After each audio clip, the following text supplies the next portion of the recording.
Yes, people, good morning. Welcome back to Cast Central. And I have seen some news around Ruben Amorim's future. There's one journalist, I do kind of know him, spoke to him before. Tom McDermott come out with the goods if you are wanting a new manager, saying how split the board is, blah, blah, blah, blah, blah.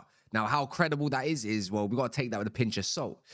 The other one is, the main one, for the whole reason of this video is the choice of manager, the shortlist from Ben Jacobs and Alex Crook, the one, obviously he's trying to get as much credibility as he can through Ben Jacobs. But anyways, the shortlist.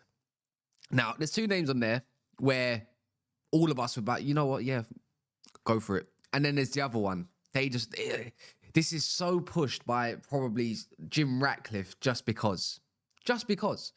And those names are Iraola, the Bournemouth manager. We'll talk about how he fits and how I would like him the most. Glasner, good approach, good system. Does do three at the back, sometimes four as well. So it's not just a system thing or formation thing. He's just a good manager, very stable. And then Sir Gareth Southgate. Why do they love to throw this name in the hat? We already know all fans will not like him in the job. So why are we getting linked?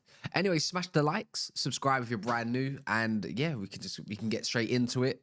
And then happy days. Now, I'm gonna start with the most horrible name, Southgate. Not a good fit. He would go down very quickly at United. But you know what? He'd do better than Amorim. Does not mean that he's deserving of a job at Manchester United. I'm pretty sure that the defense would look secure. I'm pretty sure that, players will get ample opportunity. But also, there's that little thin line of things that I hate called disgusting favoritism. Yeah, he likes the Conor Gallaghers. He likes those sort of players.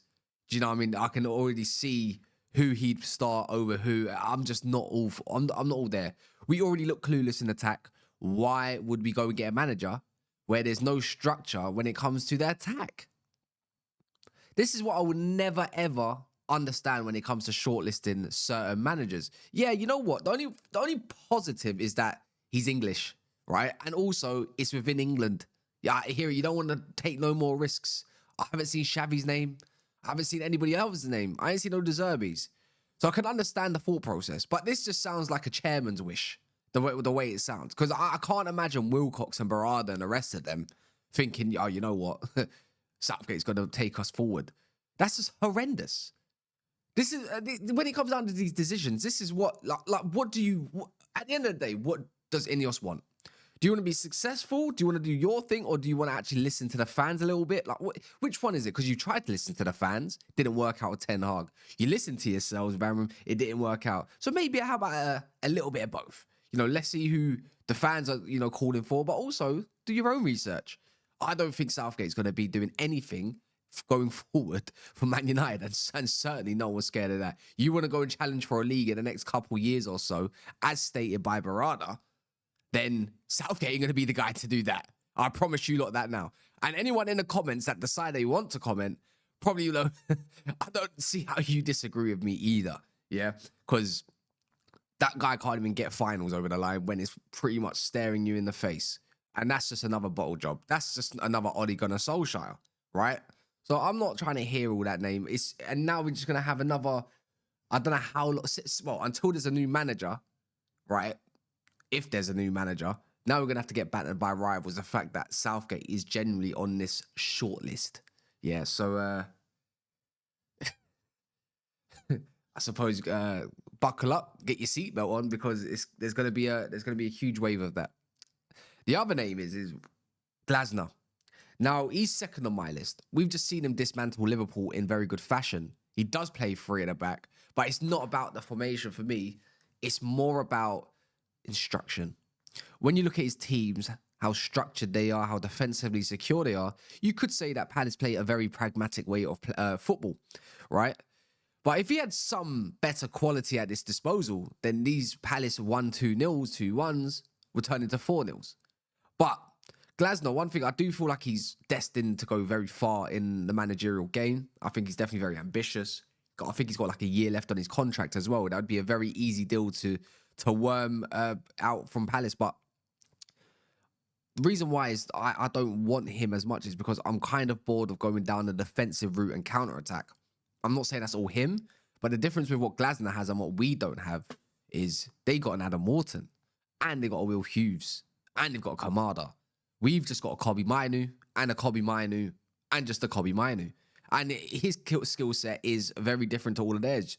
You could say he's a little similar to Kamada, likes to bring the ball up, carry the ball. Mainu's definitely more effective than that. Could that mean Adam Wharton 2026? Would he want to come play under Glasner again? But does not mean Glasner might not go to a back four. But you just look at the instructions. Wing backs know their roles.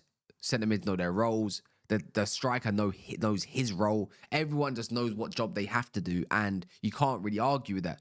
I think Palace are now 18 games unbeaten. You know, Glasner's proved to everyone that he's a great manager and that he can take them forward. He's even got them an FA Cup, and not only just an FA Cup. Of course, what comes with that is European football for the first time. How he does it in Europe, we don't know, but he's won trophies. He's a manager that has won. So that's a massive factor into why we have him on the shortlist. Trophies, winner, commands respect. Got a very, very solid structure in his system. So, and United need a lot of that, conceding from corners. You know, when it comes to the middle of the park, look more open than a brothel in Amsterdam. Red light district, that's Man United. So I can see why they're welcome for them. But my main choices, and I feel like even you guys would agree with me, that my most solid choice is Iraola, because he's the absolute opposite of Glasner in terms of football.